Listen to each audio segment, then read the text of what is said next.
হচ্ছে। এশিয়ান কাপের বাছাইয়ে মিয়ানমারকে 2-1 গোলে হারিয়ে এই গৌরব অর্জন করে আফ্রিদার দল।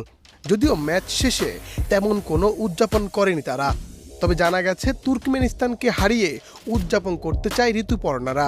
তবে এমন গোল বৃষ্টি উপহার দিবে তা কজনই বা জানত। শনিবার বাংলাদেশ সময় সন্ধ্যা 6:30 ইয়াঙ্গুনের থুননা স্টেডিয়ামে তুর্কমেনিস্তানের নারী দলের মুখোমুখি হয় বাংলাদেশ নারী দল।